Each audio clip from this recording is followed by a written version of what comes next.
Now, we're speaking with Brother Tupac Shakur, who was the national chairman of the New African Panthers. My name is Bomani Bakari. The program is indeed Round Midnight. Now, we all have African names, and so many brothers and sisters have yet to progress to that level.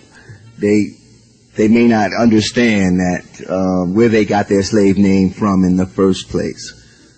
Again, how important is it to embrace an African name? I'm a late arrival, I must confess. Perhaps your parents gave you an African name at birth. Is that not correct? Mm-hmm. Indeed. Now, how important, how difficult was that for you, being raised in the African American community with an African name when a lot of your friends are walking around with Barrys and Joes and Susans and everything?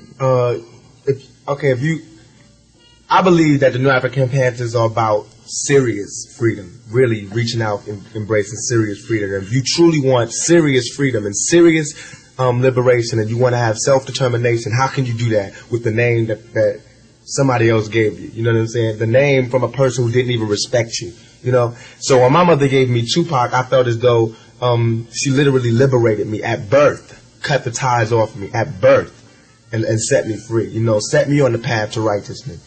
And with Tupac, growing up with that name, you know, when I was a kid, I did stupid stuff. You know, what's your name, Joe? I didn't want that bright star within me, you know. But now I embrace it because it gives you character. You know, every time I say, what is your name? Tupac. I have to say, what does it mean? You know what I'm saying? Why does that name? And it's good. It gives me a chance to express myself and express what I'm about and what I'm going to do. With a name like Joe, who cares what it means? You know what I'm saying? It means nothing.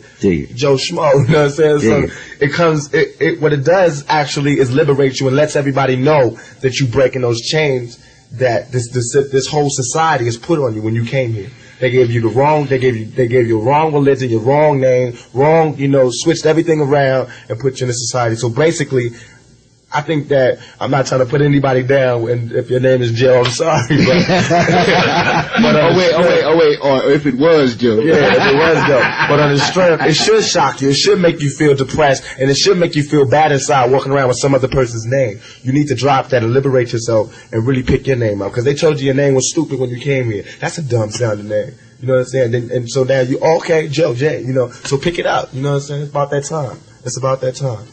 It's not all about just having an African name, because I met this sister, you know, she said, my name is, you know, Jody, but I want an African name, you know, because it's the end thing now to be positive. But don't just get an African name, get an African brain, you know what I'm saying? It's all about educating yourself first. You know, don't walk around with that name if you can't defend the ideals and if you don't even know your culture, you know what I'm saying? So exactly. It's not all about just being, you know, Akinyele or Tupac or Yaga Caesar, it's all about Bomani, you know, or whatever, right? It's all about having the brain to back up the name. And also, we could extend that to the wearing now of African, yeah, you know. And a lot of brothers don't even. My own son, and I can't even, you know, throw stones without letting him come home. He wanted one, and I say, son, can you name me 10 countries? He couldn't, so he didn't get one until he at least named me 10. Right. Out of the 26 that exist. So it's important, again, that we know and recognize who we are as Africans before we, again, can embrace that whole philosophy. But that's a good point, and it's well taken, hopefully, by a lot of brothers and sisters out there who are still walking around with the slave master's name and refuse to give it up for one reason or another. And I guess that brings me to my whole point about throwing off the shackles of Americanism. As young brothers, how have you managed to do that? I mean, you see, the society has said that you all are crackheads, that you all are baby makers, that you all are criminals and felons, and gang banging and wilding, and whatever part of the country that we find our brothers and sisters in, there's a negative connotation. Again, you yourselves personally, what's inside of you that makes you walk away from stuff that your peers perhaps are into on a daily basis that you may know?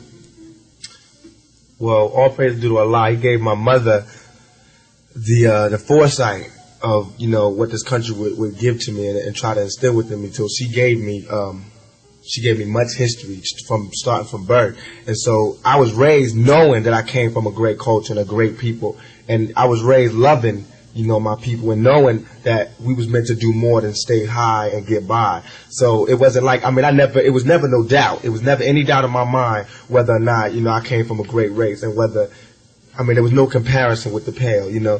So, getting by is hard, you know. I'm not gonna lie to you, you know, going through the streets every time, you know, because a cop will stop you. They stop if you black and you walking and, you know, you getting stopped. So they always stop us, you know. They'll question my friends, what's your name, what's your name, what's your name? My name is, you know, Anthony. My name is Brotha, and I had to go, oh my God, what's your name? Tupac Amaru Shakur. And they go, hey, where's your ID? What are you doing here? Extra special harassment on for me, because they know I'm not getting high, you know. They know, and that's why I want my new African brothers and sisters to know that, because if you have that name, if you have that brain and that idea, they know that you positive. They know that they should fear you. They should be scared of you. So that's what it's all about. Basically, is breaking those chains. It's gonna be hard. I'm not gonna lie. It's gonna be hard, but it was hard for those before us. You know, and they did it. People made great sacrifices for us to get this far, but not for us to be weary and not for us to be scared. You know, talking about it's okay now, everything's fine. What are you talking about? It's over. You know, it's time for us to really get with it.